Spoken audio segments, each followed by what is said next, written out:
Greetings, friend. Have you come seeking knowledge of a world that is shrouded in darkness and untold horrors? A world where evil lurks around every corner and only the bravest and most skilled warriors can hope to survive? Or perhaps you seek the refuge of the fireside and to be surrounded by humanity tonight. Perhaps a story to pass the time. I am Loder Ibn Lee, a keeper of the old tales. That one with the large array of weapons and deep, knowing gaze is known as Kyrie. They are a stalwart and powerful companion, and will not harm you. That other one? Ah, yes. Phaeance. She is a necromancer of great power, and seeks to aid humanity in our darkest hour. We are the Lore Watch. Hello and welcome to a special edition of Lore Watch. If you didn't tell from the intro, we're going to be talking about Diablo 4 today because, it is in its early access. It officially releases at the time of this recording in about 25 hours, give or take, according to the countdown on their site. And we thought it would be a good time to actually talk about the story of the game. That said, there's going to be spoilers therein. So if you don't want the game spoiled for you, maybe skip this episode and come back later. It'll be here waiting for you. But on this journey, I am joined by not only the master barbarian himself, Matt Rossi, we have our special guest who is also super into Diablo, maybe possibly more than we are lately. And that's our editor-in-chief, Liz Harper, who has a... What are you maining in Diablo 4 right now? Is it the Necromancer? It is indeed the Necromancer. I played the Necromancer more than any other class so far. Yeah, and it's... I don't know about you, both of you, but I've been having a ton of fun. Like, to me, like, they've nailed the feeling of the classes, and I'm just having a great time. Just even if I'm not actually doing anything, just running around the world and smashing things as a giant bear, because it is just fun. It's satisfying to smash things. That's it's kind of so satisfying. Yes. Oh, I love it. But we're here to talk about that story beats, and Diablo 4 is an interesting beast in and of itself because it is the first always on Diablo game. It is the first Diablo game that they have outwardly said that they plan to continue to release plot and story updates as the game progresses in longevity, which means what we have now is not necessarily the final story. It is, however, the first campaign of potentially many. So I think that's fascinating. And I don't know how you two feel about that. Do you think that is a good change, a bad change? It's basically taking what they were doing in D3 and making it more natural. People forget they actually did introduce story in Diablo 3 after Reaper of Souls. It was just weird little story things that didn't have anything to do with anything. They were just like, hey, let's jam in a new dungeon over here and we'll have a crazy cult over there and we'll have a crazy guy who's in charge of the cult. And it's like, okay, what does this have to do with anything? Nothing. Just, there it is. They're a cult. There's the story of that cult. And the creepy guy following you around is definitely an evil cultist who actually turns out to be a demon. Yeah. Don't worry about it. You're not going to see him again. Just kill him here and that's it. Classic Diablo trope. Yeah. Liz, how do you feel about it? I think it's great. I think probably for the first time, this is a Diablo game that is really playing into the story and what Sanctuary feels like, as opposed to just being an adventure here to kill demons. And I know we were just talking about how fun it is to go in and like smash, but there's a lot more going on in the background. I don't think any other Diablo game has been like this before. What do y'all think? Well, I was going to mention one of the things that caught me up my eye when I was doing my playthrough. I have a barbarian that I play with my wife, and I have a barbarian that I play when I'm by myself. So the one I'm playing by myself is further along, obviously, but I keep getting sidetracked. Like every time I try really hard to just blaze through the story, but then I'm in, Skosglen, and they end up at that keep with the goose, and it looks like it's going to be all funny hijinks. It looks like it's all gonna be funny hijinks, and then you get told about a weird thing, and next thing you know, like everything's on fire, and there's crazy people, and this guy's telling you about his life, and it's like, what? Oh my lord, this is way more in depth and quite interesting. Like, I'd say there's almost several sub themes running through Diablo 4, and one of them is that even really good people who want to do the right thing can lose something. Mm-hmm. Of themselves in the act of trying to do the right thing because of what just because of what it takes, the toll it takes on you. And that whole idea of, what are you willing to do?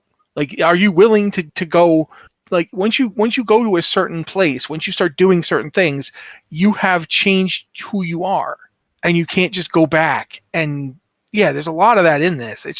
It's really fascinating. And unfortunately, all these subquests are really interesting, and you end up doing a lot of them, and then you still haven't finished the game. That's me. I'm still in Act 5. Yeah, that's the other thing about this as well, is like there is the main story beats, but oh man, are there so many side quests and so many random things to go find and do.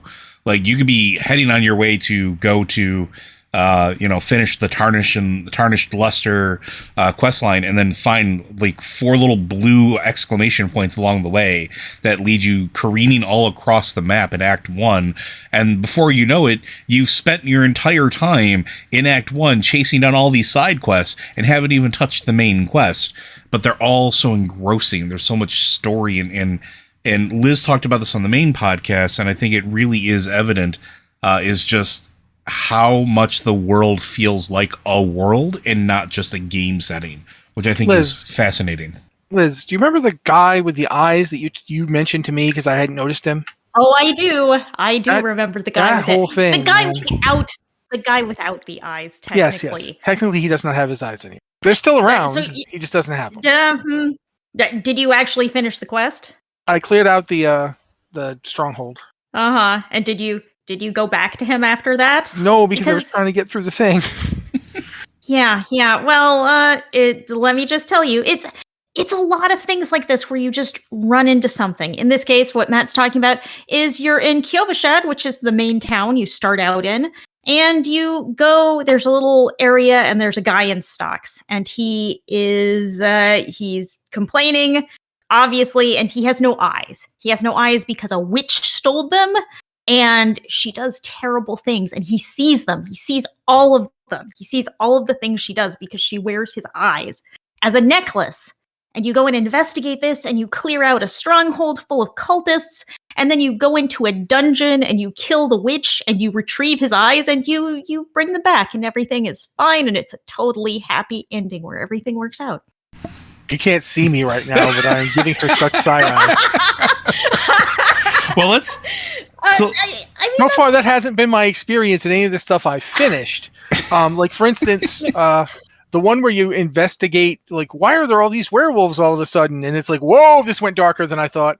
And it's a werewolf quest, so I thought it was going to be dark, but it's way darker than I thought it was going to be. And well, can we Joe? You have the idea of talking about it. Yeah, let's start from the very beginning, and let's start with the prologue. So the prologue, obviously, the very first thing you get into in the game is with the cinematic, with you losing your horse, you trying to find shelter and make your way through this blizzardish storm that's happening, and you find yourself coming into a town, and the town sort of welcomes you and then says, by the way, we have a problem. Can you go take care of this problem for us? And adventure time, the way you do. Yeah, like an adventurer time. So, like, you think to yourself, okay, this is perfectly fine and normal. And you go, and it does. It starts out very normal where you go, and then you find the cave, you go into the cave, you beat up a bunch of Fallen, you discover that there are new versions of Fallen, some that explode, some that are just really, really big and hit very, very hard. Those exploding ones are bad news. They're get out of that. Super bad. So bad. And then you make your way back to the town like you would, the triumphant hero, once you've completed everything. And then, hooray! Liz, what happens when you get back to the town? Well, they drug you into unconsciousness, and then they plan to sacrifice you to their new god, Lilith. Yeah. So you skipped the party, though. There was a party. Well, yeah, I mean, That's there's my a favorite party part of the at whole which- thing is when they like, come, stay, we have stew. And then, you feel like rocking out with them, waving your mug around. and Then, yeah, boom. they have to drug you somehow. They do it subtly. I mean, They it's put one the of those drug things. in the stew. I assume so. Well, I figured Yeah. it was either the stew or in that mug you're constantly holding around. But that's kind of one of the insidious things about Lilith going around Sanctuary is, some of her followers seem like normal, reasonable people. Well, and Like that's these people, it's like on the outside, it's like everything And looks that's- normal. It's just normal village. that's the interesting thing, right? Because you are the whole presentation of this is sort of the dressing for the story. It's the setup. It's the appetizer course where it's like, this is kind of how the world works now. And it's interesting because as you're going through, you might notice that the cinematic you saw maybe a little bit earlier, maybe when you were looking at the reveal of the game, is actually, this is the town. So Mm-hmm. as you're dragged into unconsciousness and dragged over to be, well, let's just say the sausage, you don't want to know how it's made. But you're saved by a cleric, I guess. I don't know what he actually is, like a clergyman, They keep saying monk. a monk of the Cathedral of Light, Yosef, who was also drugged and left for dead, but woke up before they could do anything, and then is freeing you. They probably it's actually pretty ironic. They probably forgot to deal with him because you showed up, and then they had to get rid of you. Yeah, you showed up probably as they were dragging him off, right? All according to plan. All according to plan. Then you go through and you bust your way out of the barn that you are in, and you have to beat up a couple of the crazed villagers to make your way through. And then you get led through into the center of the town. You find your way to the cathedral that has seen better days. The cinematic plays inside of the cathedral, which is the cinematic we've seen of Lilith coming to the people and basically enticing them to give way to their baser nature, to their true aspect of themselves, and give way to revelry through sin. And then you burn the town down, because that's what you do when you're faced with cultists like that. To be fair, I didn't You burn it burned- down. Yosef burned it down. Fair, Yosef burned it down. Yeah. Okay. To be extra fair, you burned down the church where Lilith arrived in, and the town is still there, and you can actually go back to it. There's even a waypoint there and some quests. Yep. Isn't that where you'd find that crazy axe? Yes, it is where you Yeah. find the crazy axe. Yeah. The crazy axe.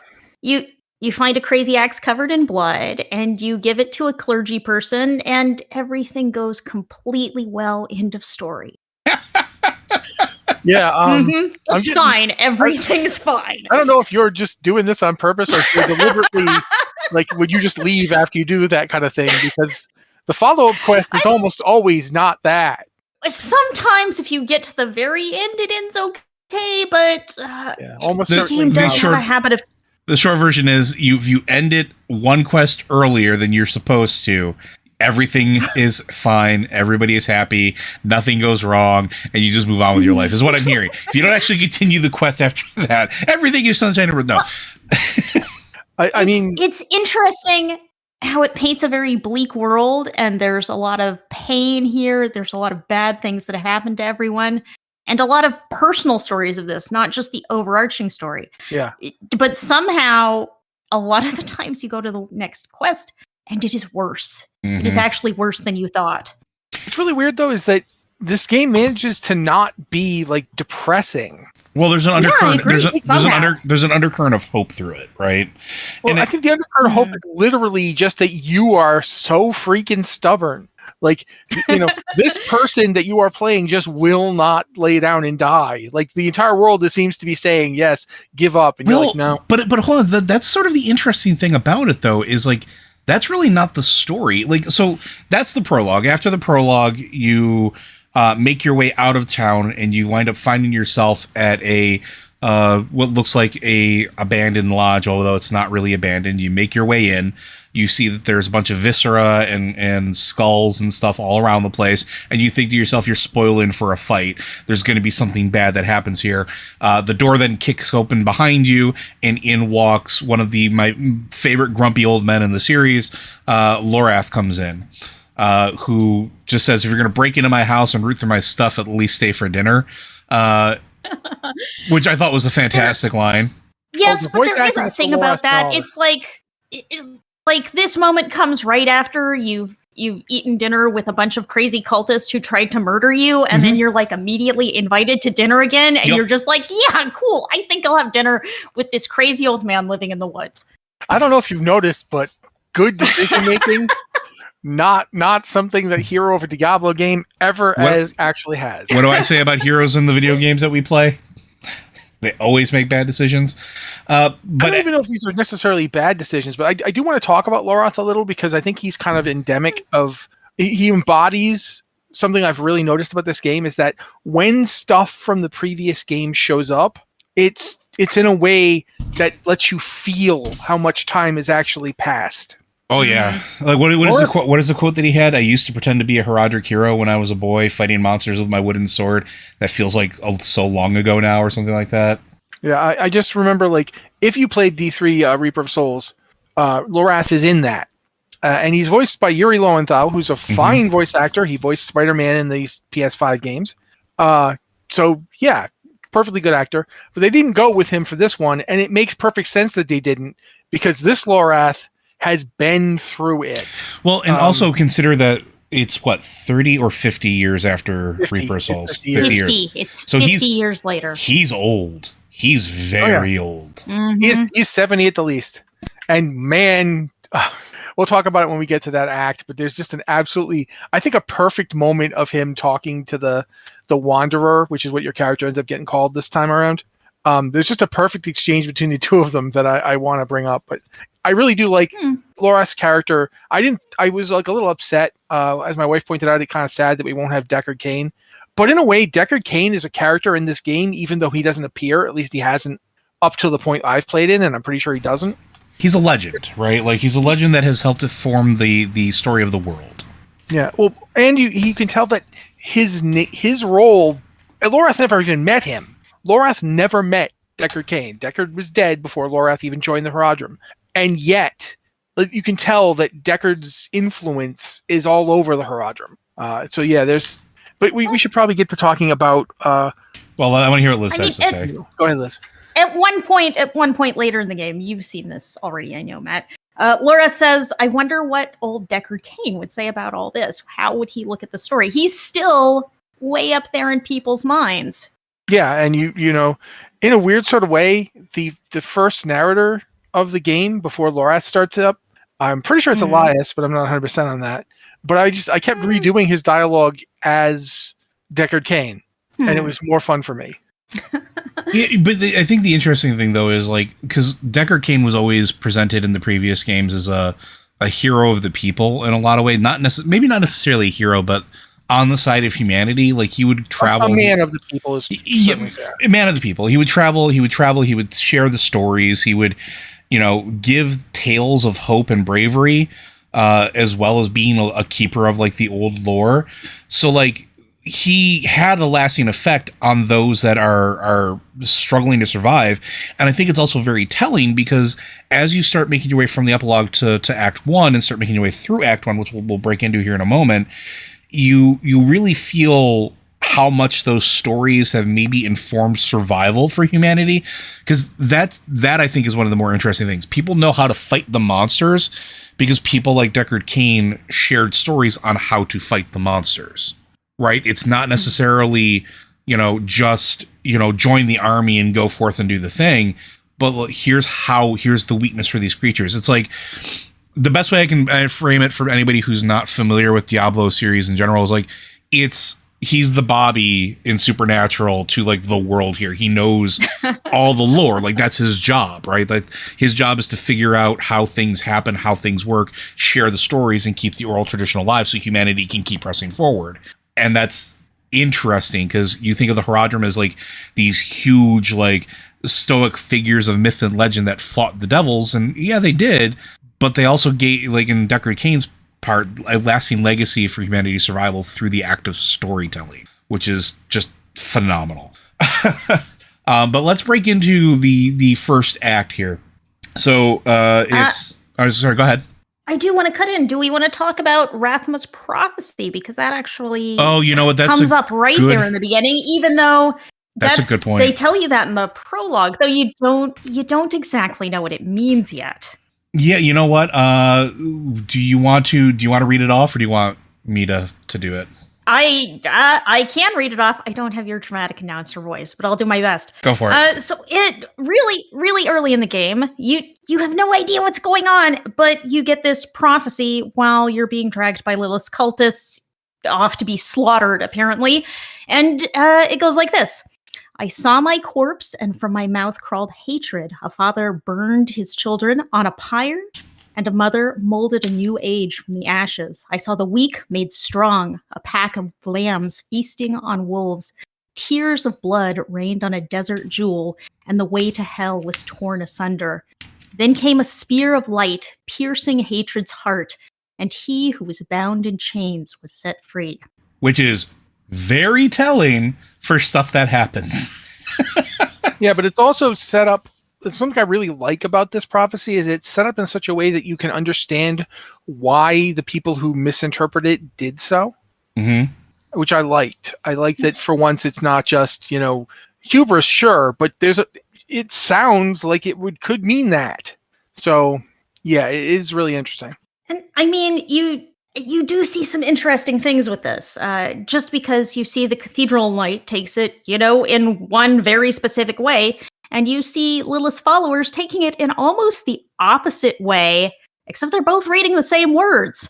They're both reading what they want. And true to Rathma's person, neither of them are right, neither of them are wrong. It's really interesting. But that prophecy is so it's interesting. It's interesting that they present it to you. I'm trying to think how to phrase this. There's a movie that I really like, and I know both of you have seen it, The Original Thing. And at the beginning of the movie, if you speak... Wait, the 50s one? Not the original, the remake from the 80s. You confused me. I'm like, really? That does not seem like a movie you'd be all that into. If you speak Swedish, they tell you how the movie ends in the first 10 minutes. And it's an interesting cinema fact, but Diablo's sort of doing the same thing. It's laying the path with this prophecy in the first 20 minutes of gameplay, 30 minutes of gameplay, or hour. I forgot how long it took to get there. Right. They're laying down how this game is going to play out before you even start really playing the game. And one, that's ballsy AF. And two, I think it's well done because, like Matt pointed out, it can be interpreted so many different ways. But as you progress through the various acts and the chapters of this particular story, you start to see what it actually means and how it unfolds. And there are these revelation moments where I don't know about you two, but I'm sitting there oh yeah, okay. That's going to be horrible later. Awesome. Act 2, in my opinion, was the one where it managed to blindside me and I saw it coming at the same time. Yeah.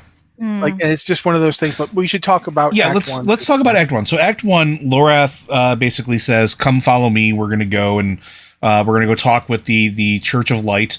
And we're going to do it because they might make useful allies. I don't actually believe that they can be trusted. So keep your wits about you. But we could probably at least use them. He also immediately ditches you at the beginning of the act. 100%. Because he's going off to do something else.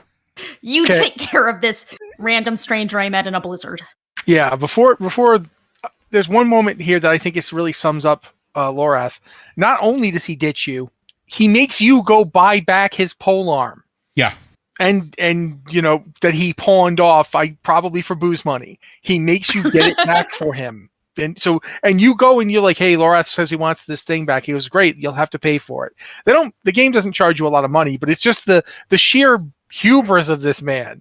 He's just met you and he's like, yeah, go fetch my stick. It's also, I mean, you get some really character defining moments for Lorath right here in the beginning.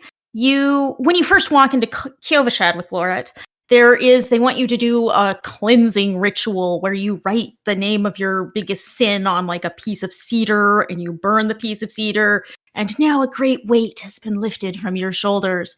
And you walk into the gate and Loreth is like, yeah, they do this stupid ritual, whatever. And he like walks on through. He's like, no, I don't have time for this. But the guard at the gate makes you do it.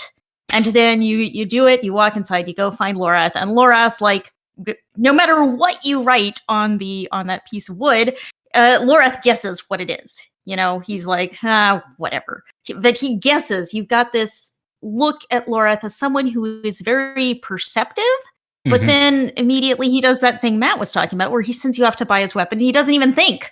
He has no like personal consideration for other people. He's like, yeah, go get my weapon, whatever. Yeah, it's kind of like that, you know, we're on a mission from God thing from the Blues Brothers, but in a Diablo way, but very much that he's so focused on, even when he went up to the mountain and you know was hiding from the world, he still is that person who just there's a note on his table when you get in there, and it's like they've recently been converted, short fangs, and it's like you realize he's talking about vampires. But he's just casually writing about, you know, some vampires he dissected while he's out in the woods, like he's gone camping. And so yeah, like Liz points out, he just takes off. He goes, he wants to know who the Pale Man is. And we should talk about that really fast. The Pale Man is Lilith's Confederate, who you've seen briefly. If you watch the original cinematic from 2019, or the intro cinematic as you start the game up. Yeah, it's the intro from. Then it's still there, but he's also there in the cinematic that Joe was talking about in the church, because he comes in and he's like, "Yes, mother," and everyone's that would be in the prologue. So you first you see him in the intro cinematic, and then you see him again there helping Lilith in both cases. Yeah, and when you described him to Lorath, he was like, "I got to go," and he immediately takes off, which comes up later. He mentions another Horadrim that you could possibly go talk to. That's in Act 2. And then he says, but you should go to the church, like Liz said. I honestly felt like the church was fascinatingly creepy. Yeah, very much so. Liz mentioned the carpeting. If you want to talk about that again. Yeah. Talk about the carpet. Well, the thing that it told you about them. I thought that was really interesting. Yeah, okay. I mean, the environmental design in the world is really amazing, and there is detail. When you walk into the Cathedral of Light in Kyovashad, there's a red carpet, going up to the altar with like gold embroidery, and you can tell in Kyovashad it's perfectly clean. It's not entirely unwrinkled, but it's mostly neat and orderly, kind of in this main cathedral. But if you go to kind of what is more of a stronghold in Corvalar, you see the carpet up at the entry. It's the same carpet, but it's covered in mud from people tromping it out. There's a war table inside, and you can tell knights have been tromping it out. The carpet is wrinkled, and it's covered in mud and footsteps. I mean, you get this sense of place just by looking around at the world, and there are a lot of little details that you see everywhere, and sometimes when you start thinking about them, they're really horrifying. Yeah, and I think that right there is an interesting point, because I think, to me, this is where Act 1 really starts to show you how the world works and what the place of everything is in it, right? And I think that's one of the most important things. Like, you're talking about the cathedral. Go ahead. Sorry. I want to jump in with one tiny thing that I don't know if y'all have noticed. You can play through the first 3 acts in any order you like. Yes, I did. You could go straight to Act 3 and then do Act 2 and then do Act 1. You could do them complete in reverse order if you wanted to. Yeah, what's really interesting is if you talk to people, like, because I've done it on 2 different characters. On the first one, I went Act 1, Act 3, Act 2, and the second one, I went Act 1, Act 2 for most of it, then stopped at a certain point and did some of Act 3, and then went back to Act 2. And when you talk to people, like when you talk to Prava, that you've seen Dornan, but before the really bad thing happens to Dornan, she just goes, yes, just blows it off. But she does respond. There's extra dialogue where you can tell her that you spoke to him. Or if you talk to Lorath after the bad thing happens, he's like, yeah, it's horrible. And the dialogue changes depending on how far along you are in the other acts. So it's really well done. That is actually one of the things I noticed pretty soon, pretty early in my gameplay. I was like, whoa, okay, that was interesting. I got to see if that happens in another playthrough. One thing I will say, one thing to pay attention to as you're playing through the game. Once you finish the game, you can go back to these places you started in, and people will have some very different responses for you. Mm-hmm. Just not even important story stuff, but like NPC chat, you can tell, okay, something has happened here and the world has changed. And that happens throughout the game. If a big story beat happens, you can go back and see things are different. NPCs have a different view of the world. Different things are happening in the world. Yeah, I think in Act 1, a really good example of that is when you go, when you follow the first thread of everything and you end up going underground. We should just give that a Go brief, for it. Yeah. Basically, what happens is you go to talk to the Cathedral of Light, to the Reverend Mother Prava, she's so hardcore believer that she has her scalp tattooed. You know, this woman's serious. And you hear about how Inarius cured her when she was a sick child, and you know, she tells us about, you know, her faith, and she's very very big on faith. Faith is very important to her. You go there and she says, you know, we got this message. I was going to send Lorath to check it out, but I guess I'll send you, since he didn't show. And your buddy Yosef, the guy that like clubbed a dude for you, is really mad that Lorath didn't show up. You get the impression that he doesn't like Lorath. Yeah, and I'm not surprised. I mean, if you're a functionary in a church, I can't imagine anybody who'd bug you more than Lorath. But yeah, so they basically send you to like go look up this mine. It's close to where you were to Nevesk. It's like one town. It's like one little hamlet over, and go check that out and see what's going on. You go down, you meet up with this little girl who's like been, not really little girl. I don't know how old she's supposed to be, like 15, 12? I would say a teenager. Yeah. I don't know when they keep calling her a child, but she's got to be a teenager at least. Yeah, definitely didn't feel like a small child. But she shows up. Her name's Narelle. She's coming back in later, so you should probably try to remember her. She's like, important. Yeah, you let my mother through, so you aren't you responsible for her? And it comes out that the god in question, his name's Vigo, took a bribe to let her pass, and it wasn't even a good bribe. Yeah, it's kind of a sad bribe. It's like a lucky charm. It's like a necklace or something. She gave him like she gave him like a knick-knack, and he was like, oh wow, okay. We should point out that the mines they're going into has been closed on the orders of Reverend Mother Prava herself. No one is supposed to come or go. Yeah, and we find out why. Do you want to go from here, Liz? Please. Okay. I mean, as the necromancer of the group, this is kind of my my moment. Except one thing that really disappoints me is that necromancers have, like, no special dialogue here. Like, nothing. It's very sad. But you go down, you go through the mines, but under the mines there are some ruins, some very old ruins. You're going into the necropolis of the Firstborn, which does seem to be exactly what the name suggests. It looks like a tomb for ancient Nephilim. And as you go through, you see these visions of Lilith. Lilith has been going through ahead of you, looking for Rathma, the first of her children. And you go through chasing Lilith. You meet some. Should we go straight to the end? Do we need to talk about the middle here, where you're running around, going back and forth? I think you can go straight to the end. So this happens, that happens, and you finally get to into this kind of the heart of the necropolis, and you see Rathma dead on the ground because Inarius.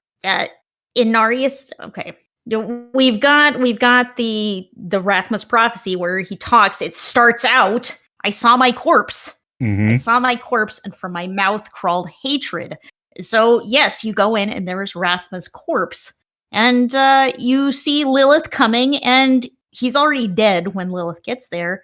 Lilith comes and takes a key to hell off of his body. And you learn that actually Inarius killed him because Inarius wanted the key to hell. Because, of course, Inarius looked at this prophecy and reads it as about him. He is the one who is going to have a spear of light that will pierce hatred's heart, which he reads as Lilith. He is going to kill Lilith, and in so doing, be redeemed to the heavens. He will get to go home.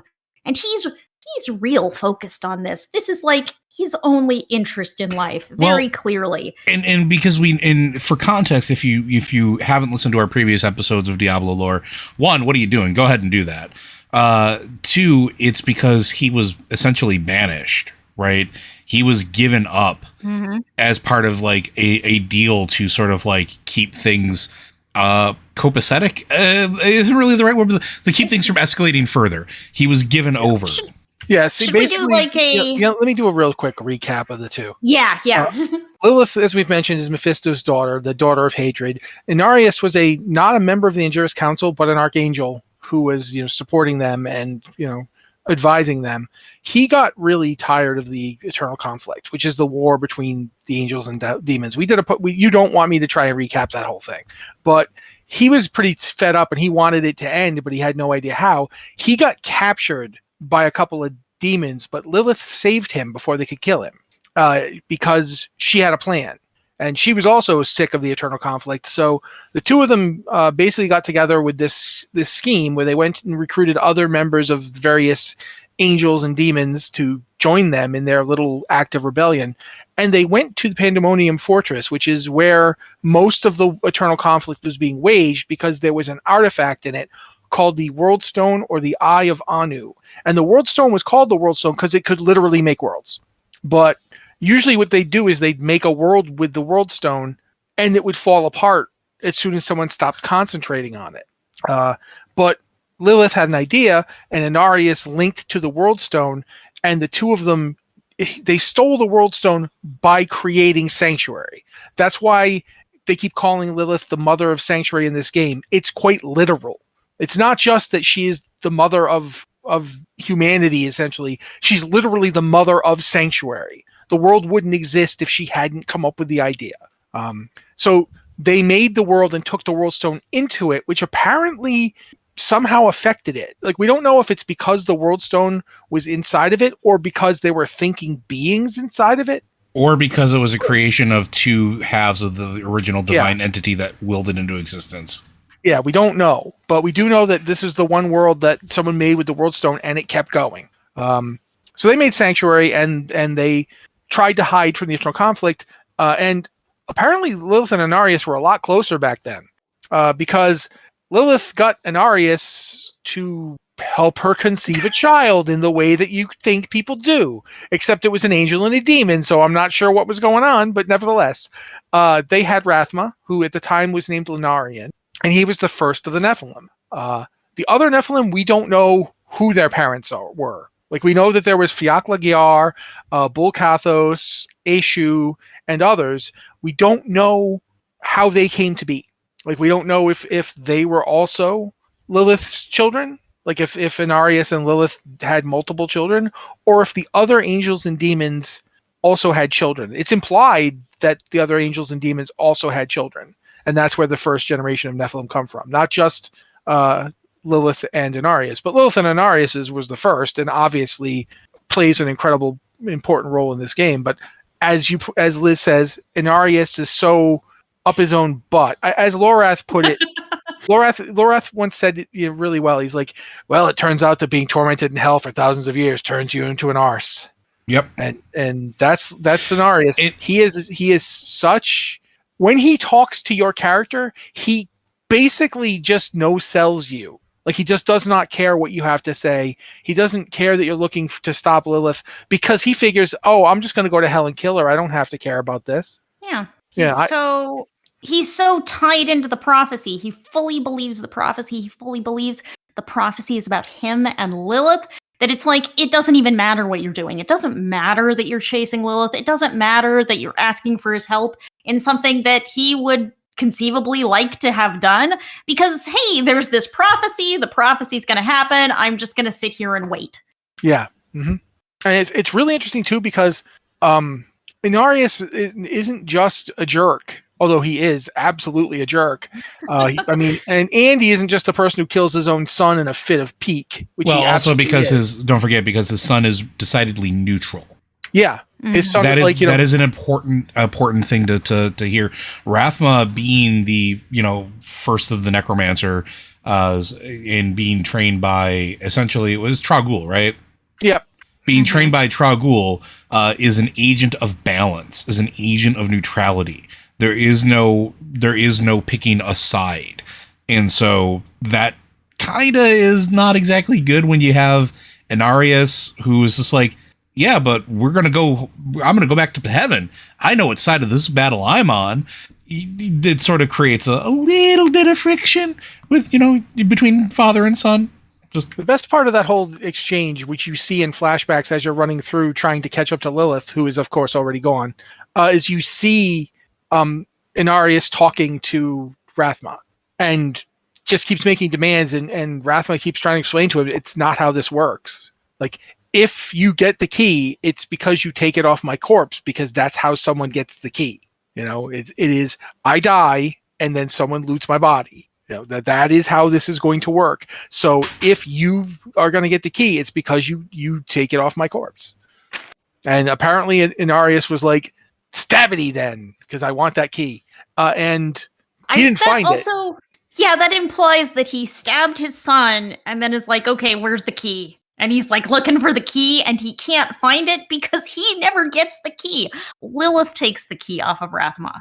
Yeah. So it doesn't say much for his intelligence level. I mean, he's so focused on this, and one of the things he tells Rathma is that his fate is his own. But at the same time, he is so glued to this prophecy, even though, he kind of missed a step there because he did not find the key to hell. Somebody in the game later makes a good point about Inarius that I will try to bring up when we get there. But yeah, Inarius is very clearly not playing this game. Like, if you've played Diablo games before, the angel you're most familiar with is Tyrael. And Tyrael kind of sets a high standard for what angels are like. Inarius does not meet it. No, not even close. I mean, we've met some other angels, and they're most of them are jerks. And sometimes calling them jerks is like kind of underselling, because angels they aren't really interested in humanity any more than demons are. They aren't interested in helping us. They're significantly less interested in humans than demons are. Because demons are like, ooh, soul food and stuff we can use to fight things. And the angels are like, just burn them. Just burn them all. Just disgusting. They're horrible monsters. Kill them. So yeah, it's kind of... Tyrael was like the best angel, it turned out. Mm-hmm. No, yeah, by a long shot. So yeah, you basically go through Act 1 trying to catch up to Lilith. Also doing a whole lot of quests in the Fractured Peaks, because man, there's a lot of quests in the Fractured Peaks. And it's like... go ahead. I want to jump in here with a tiny thing, and you actually brought this up in chat the other day, is how big Sanctuary is. Mm-hmm. How big of a game Diablo 4 is compared to the previous games. Just the landmass you have to explore, and the game really encourages you to explore with all the side quests and little hidden things.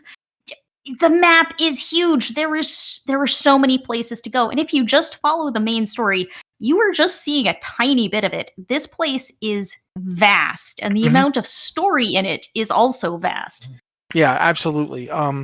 Like Jode said just before we started recording, I think he was talking about if you stop and follow like one of the quests, like you take the first part and then like just follow it and keep doing it, you will like find yourself 10 quests deep in this really complicated story that is really not related to Lilith and her thing at all. It's like there's one guy when you leave Kyovashed to get to Reverend Mother Prava, because you need to get a blessing in order to cross the Black Lake. There's the usual role playing stuff where you gotta get a thing to do a thing.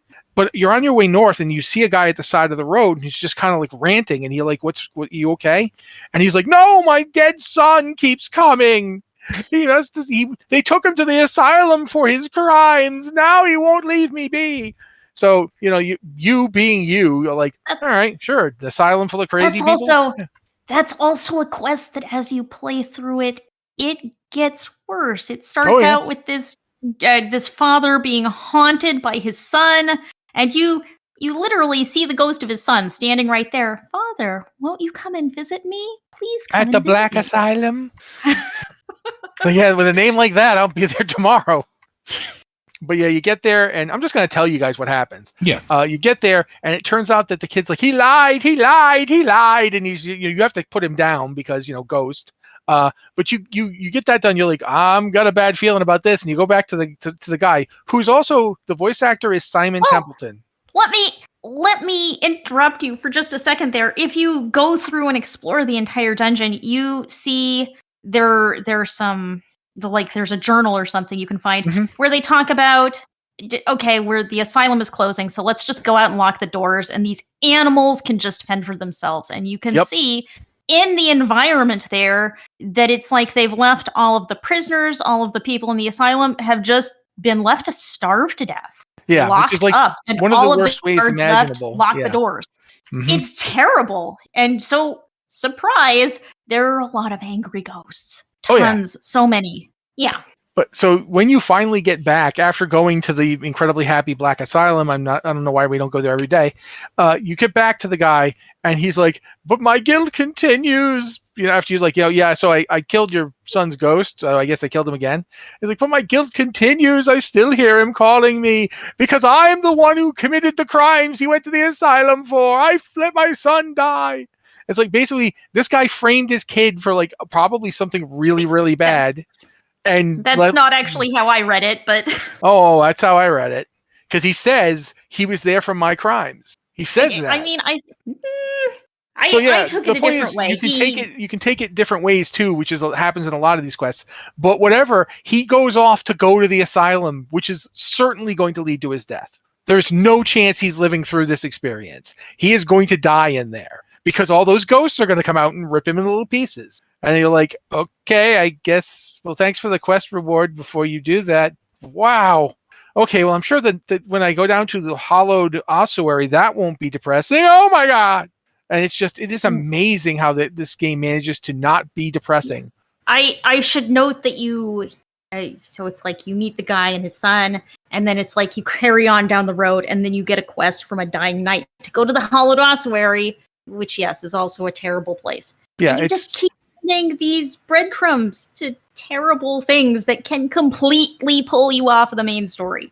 Yeah, and the Fractured Peaks is not unique here, but I think Act 1 does an amazing job of setting up what you are going to be experiencing in this game. You're going to be heroic, you're going to be the hero of the story, but there's absolutely going to be a ton of awful stuff. And it's sort of, I said before about that idea of, good people trying to do the right thing. Even if it's not just good people doing the right thing, it's people trying to survive. And I think that's what the Act 1 does a really good job of setting up in general. Like, we really haven't gone into it, and we're going to be running out of time because there's so much to this game. We're going to have to do multiple episodes. Hope you don't have your weekends planned, Liz. The idea, though, that like why people are joining these cults or why people are susceptible to Lilith's message, right? Because that's the thing that I think is really portrayed early on is, yeah, humanity has been used to fighting against the greater evils, the lesser evils, demons and things like that. But when Lilith pops up, Lilith doesn't have that same fear factor. She does initially, like people will recoil and maybe run away, but her message is trying to get humanity to almost raise up and take back sanctuary. Yeah, the line in the prophecy that Liz read, the lambs will become wolves. Yeah. She uses it quite skillfully. And if you're living in that world, you're living in these like pockets of humanity where like literally 10 feet outside your gate, if you open it, there could be a mass of Wendigos just ready to just eat your face. Why wouldn't that be a message that you would latch onto? And like going back to what Liz and Matt were talking about, that this game isn't depressing. It is depressing, but it's overshadowed by people latching onto hope. And Lilith's message is one shrouded in hope for the average person. If I give into these sins, if I unlock the power that's within me, I don't have to live in fear anymore. I don't have to worry about the monsters beating down the door because I'm the monster staring back at them. And it becomes There's also an interesting thing here too. I think that you guys will both probably have noticed this, but in a very real way, the Cathedral of Light that we see in this game, it's not the Zakarum Church. No. You will see Zakarum later. Yes. But the Cathedral of Light is Inarius's exact inversion of what Lilith is doing. Yes, I was just going to get there. Please go ahead, explain why. Well, basically, like the Lilith's doctrine, and we can talk about how she does or doesn't live up to it, but her doctrine is one where the strong must be allowed to be as strong as they can be to defeat hell. This must be like a personal empowerment thing. Like seriously, that is her message, is personal empowerment, no matter what. Like if you have to kill people, do it. Whatever you have to do to get as powerful as you can, because this thing is coming. The Lords of Hell are coming. Meanwhile, Inarius is like, you can't be trusted to wipe your own butt. Your people are weak and foolish, and you should just listen to me and do what I tell you, because that's the only way you're getting through this. You're just, look at you. You're just constantly sinning. You're just awful. And that's like that cinematic from the very beginning in the prologue. It's of a Cathedral of Light priest who is berating the people of the town for sinning, and they're all sitting there in the pews like, oh, here we go again. And then when Lilith shows up, at first everyone's terrified, but then she starts talking and it's like, yeah, we are beautiful, F that guy, and things fall apart for him after. And one thing, you never see Lilith directly herself doing acts of violence. Mm-hmm. I mean, Lilith is always calm and collected, and she's just out here speaking the truth. She wants to empower humanity to fight the Lords of Hell. And that's another counter with Inarius, who, like, when you go to talk to Inarius, it's like he's very terse with you, and he just kind of turns around and says, this is concluded. This conversation is concluded, and he doesn't talk to you anymore. And you go, when you return from that conversation, talk to Prava, she's like, oh, well, I know his ways. That means he approves of you because you're still here and you're alive, which sort of suggests that people go to Inarius for help or advice or a conversation, and he just kills them. Yeah. Or injures them or maims them. Mm-hmm. There's definitely... Which coincides with the lore, because who was one of the ones that wanted to vote to kill all of humanity and all the Nephilim? Inarius. Well, no. Technically speaking, he didn't. It's kind of more like he was the one saying, let's all calm down. Let's take a step. Let's relax. I feel like tempers are getting... Lilith, what are you doing? Oh, I'm just killing everybody. It's like that scene where, the kid's running and they, hey, what are you doing? What are you running with? A knife! It's like that, except Lilith was killing all the angels and demons that wanted to kill the Nephilim. But yeah, you're totally dead on that. Inarius. Well, let's talk about Vigo really fast before we run out of time. In that scene, that when you are trying to figure out what's going on and you are trying to get the Cathedral of Light to do anything useful, you keep running into that Vigo guy that took the bribe to let the woman and Lilith through, and it's pretty clear as you go that he's in trouble with the church. This is like a big sin. This is a big problem. And he's really anxious about it. Not in part because, okay, he's probably going to lose his job over this, and Sanctuary isn't a great place. Probably not a good place to go without having a regular salary. But also he feels really guilty because Knights died because he let Lilith and Nirel's mother into this mine. And also beyond that, he's a pale knight, which are servants of Inarius. Yeah, he believes this stuff. He just, there's one point where you find him praying and even says, yeah, so what if I like to gamble? It doesn't make me a sinner. And it's like, you get this real glimpse. In a lesser game, he would have been disposable. He would have been just some guy who does a dumb thing. But you get to see him living with what he's done. You get to see the other knights, and not all the knights. Some of the knights are really mad at him, but some of them are like sympathetic to him. Like the door guard, when you get to the cathedral, the door guard says, Vigo, good luck. And you get a lot of that kind of, it's like, it's little bits. They don't spend all their time on it, but it's there. I mean, there's some nuance in that. When you first meet Vigo, it's like, ugh, this jerk. He just took a bribe and now he doesn't want to help us. And you kind of get halfway through the mine and things are looking bad. And he's like, I gotta go. This is really bad, and I have to leave and get some more knights, and I've got to, Prava will know what to do. Sorry, you're on your own. And you're kind of like, man, this guy is a huge jerk. He only cares about his skin and his job, and he bailed on us. But as you keep going through, you see these little moments with him where it's like he feels really guilty about the knights who died down there on his watch because he let these people through. He feels really bad and he wants to make amends. And it's kind of, he wants to make amends so badly that things go very badly for him. Yeah, I will say that to me, the message of the show, the symmetry of the symmetry of these two characters that are driving this plot is revealed when you see, while you are fighting to get past this tomb guardian that Lilith has left behind, and she's clearly left it behind. Once you actually get in there, she's left it behind because that's her son's body in there. Mm-hmm. It's not even, she didn't leave it behind because, to stop you or delay you. She's literally, that's her son's body, and she clearly has feelings about that. Liz pointed that out, actually. I had missed it the first time. Oh, what she says when she's like observing the corpse when she comes upon it? Mm-hmm. Yeah. Good, Liz. I mean, I think the demon is even named Lilith's Lament or something of that nature. It is, yeah. Its title. Mm-hmm. So you go in there and like suddenly this big, what looks like almost a robot shows up, and it's even telegraphed a bit. They do a little bit of setting it up when you're like going to see Prava, and you can stop and ask a guy, what is with that giant suit of armor? He's like, this is no armor. It's a magic relic. Few people even understand how to make this work. And when that thing shows up and it helps you, it's like putting a barrier around you when the boss is doing evil things. And then once you get the boss down, you can lift the helmet thing, which is, first off, if you ever give your giant medieval magic robot the head from Silent Hill, like you made him Pyramid Head. That is not good. But when you lift it up, it's Vigo in there, and there's like spikes driven into his body. The thing is powered by his agony. Like, it's killing him. In fact, he dies. He dies because he put this thing on. And that's how Inarius treats his people. It is also literally, like, you can see the armor is completely full of blood. Vigo is inside the armor in just a massive pool of blood. Mm-hmm. So, and that's Inarius. That's how he views people. I want to pose something here. Oh, go ahead.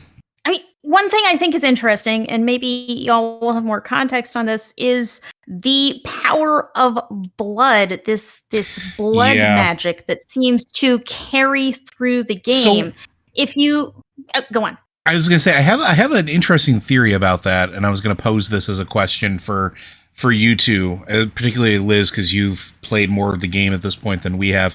Also, by the time we do our second recording, Matt and I should be done with the story in theory.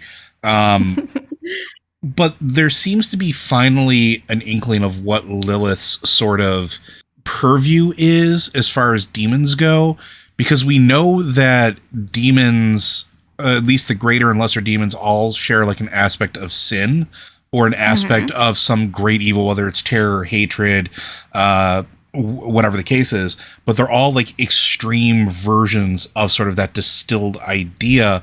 Lilith almost seems like she is a distilled representation of love through blood.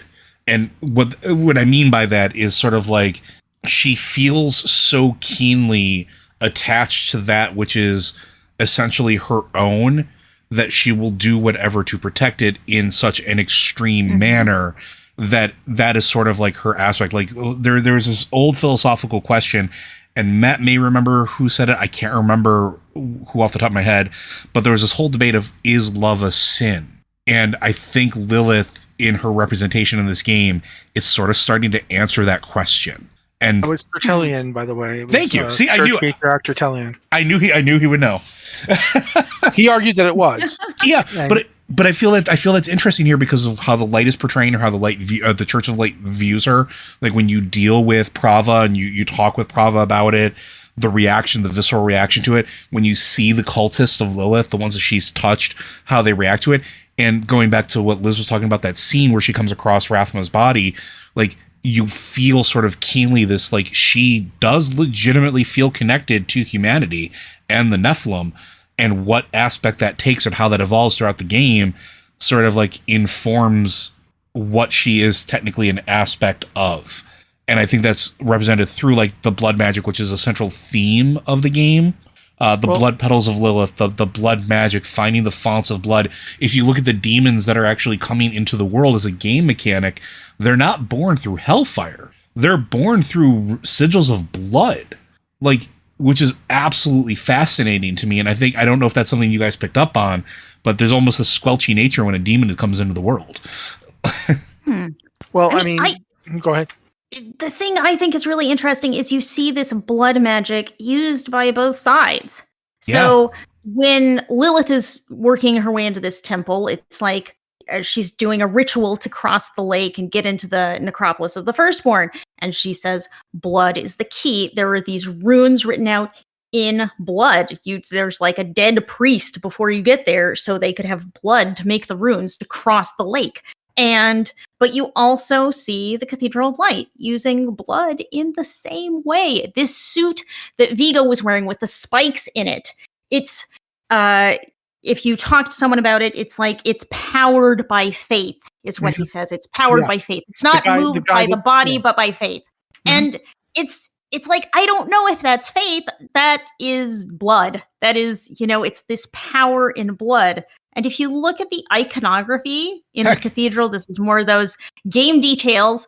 You see art pretty regularly of a woman holding a chalice of blood with a drop of blood floating over it. Well, in front of the big Cathedral of Light, it's, a big, kind of starburst thing in the floor, but it has a drop of blood in the middle.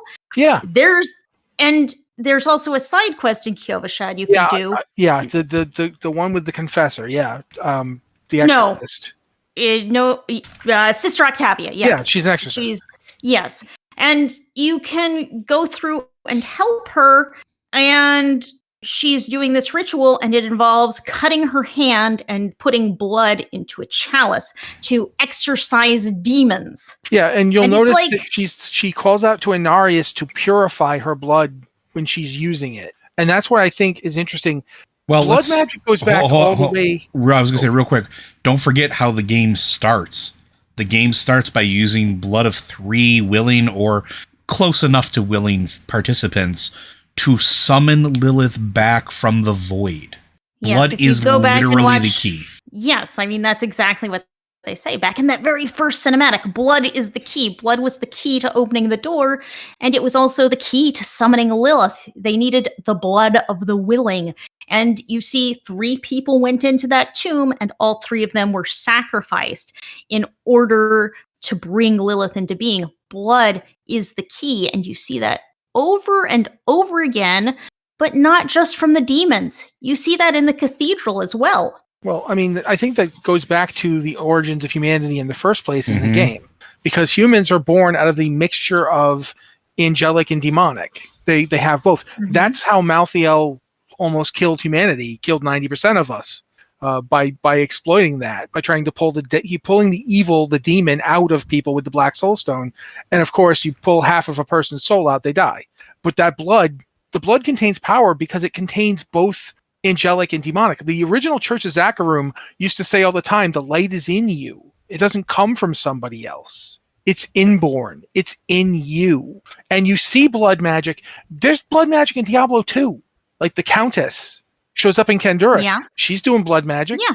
And it's like, look at all the torture devices in the old monastery. They were doing blood magic. And you see that there's like, it is really fascinating to think about how this all ties into that whole idea of Lilith's way to win the war was to create the Nephilim. But it makes sense, though, when you consider how, again, the origins of angels and demons, when they derive themselves from Anu or Tothamet, the Diamond Warrior or Tothamet, where Anu was the first entity that was originally the combination of both of them, humanity or the Nephilim are the closest thing to Anu in existence. Yeah, the recombination of the once together, now separate things. It's actually also really interesting to see how Lilith seems to have genuine emotions about some things, but she's also astonishingly cold-blooded. Oh, yeah. And, I mean, we didn't really even get to Act 2. Yeah. We're definitely going to have to do another show, man, because we're still on Act 1. There's There's so much here, right? Like, and that's one of the more fascinating things about Diablo 4, and is just that how much story is actually being thrown into it. Not to like put too fine of a point on it, but when you compare it to Diablo 1, Diablo 2, and Diablo 3, like while Diablo 3 had more story than the other ones and Diablo 2 had more story than Diablo 1, this is the most concentrated set of story that we've ever received in game.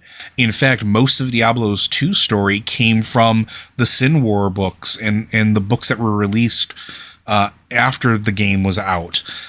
Diablo 3, a lot of the stuff that was not contained in the game was done through like the Book of Cain and a lot of other publication that was done outside, whether it was comics or anything else. And there were Diablo comics. There absolutely were.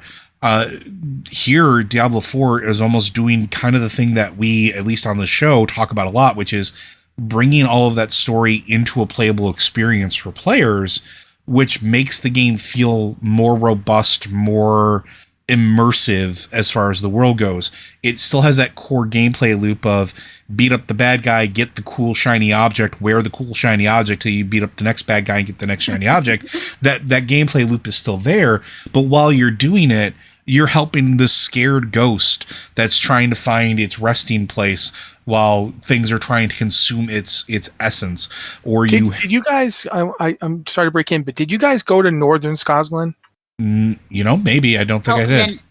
Did you find the town with like all the walking corpses around it? Oh yes, the wet town where everybody gets drowned. Yeah. Did you go up there? I don't remember that. There's another town like that later that has a bunch of drowned around it, but it's definitely later. Yeah.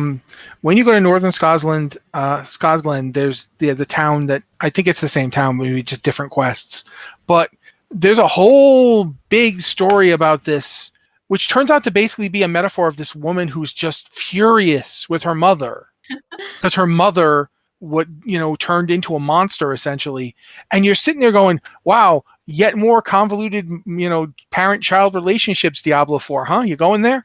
There's like, these stories could be the heart of a different game. Like just this side quest could be a whole game about how, you're fighting these like, aquatic corpses who are people being tempted into, succumbing to the Leshy's influence, blah, blah. And I'm sitting going, they did this in like 5 quests, 5 astonishingly fraught quests. And in the end, it has as close to a happy ending as Diablo 4 gets, in that you successfully destroy the thing, and now this woman has to live with the fact that she hates her mother. And now is like, I've done it, I've destroyed her, but that was my mother. And it's just like this moment of, this is what, even if you're a good person, or even if you're not a good person, but you're just a person, somebody who's just like living on a farm, living their life, these events happened that just destroyed everything. And the world is bleeding. Sanctuary is bleeding. So in a way, maybe Lilith is right. Although she does things when you get through those quests and you're like, oh my God. But the points she makes are valid. She doesn't lie. She manipulates people by not lying to them. She's kind of like Zoltan Cool on crack. Because remember how Zoltan Cool never lied to you? He was always telling you the truth, even though he was obviously spinning it. Lilith just looks as goes amateur and just starts talking, and by the end of it, you're like, yeah, Inarius did do that to us. Like, and it's astonishing to watch. Yeah, she's very smooth about it. She never appears to lie to you, and she makes everything she says sound very convincing. And in many ways, she's right, because we know that the Lords of Hell want to destroy Sanctuary. We know that the angels don't care. The angels are not going to be there to protect us. We have to fend for ourselves. We have to be strong enough to fend for ourselves. She makes really good points. Is this the right way to become strong enough to fend for ourselves? I don't know, but I also don't know how we're going to fend off the Lords of Hell, because we've never managed to do it. Yeah, and even Lorath admits that evil doesn't get beat really in this setting. It just, you can do whatever you want. You can put them in whatever soulstone you want. They're going to come back. You just have to accept it. And there's definitely some interesting implications of that as we're going to move later on. And the next episode, I hope we can get through Acts 2, 3, and 4. Because there's some really good stuff there. Although 2 does feel like you can get through it a little bit faster than 1. 1 feels like it is exceptionally robust for the sheer purpose of world building, which I'm grateful for, actually. But yeah, so I think that's going to do it, unless there's anything else you guys want to add in for the epilogue or Act 1 right now. All right, well then, folks, Blizzard Watch is made possible due to the generous contributions at patreon.com/BlizzardWatch. Your continued support means that this podcast signing community is able to thrive and grow. Blizzard Watch supporters enjoy exclusive benefits like early access to this podcast, a better chance at having your question answered on our podcast or the queue, and an ads-free site experience. We do want to thank you for joining us on this episode. If you have questions for this or any of our podcasts, be sure to send those into podcast@blizzardwatch.com. Specify what show it's for in the subject line so that we can make sure that they get to the right place. If you want to hit us up on Discord, we have 2 channels set aside. One for our everyday supporters, the ones that aren't supporting us on Patreon. You can just send us in at the Patreon Q and Podcast Questions. If you are supporting us on Patreon, you can also hit us up on our Patreon Q and Podcast Questions channel, where we tend to look for our questions and themes first as a way of saying thank you to our Patreon supporters for helping us keep the lights on. But with that, folks, we'll see you next week.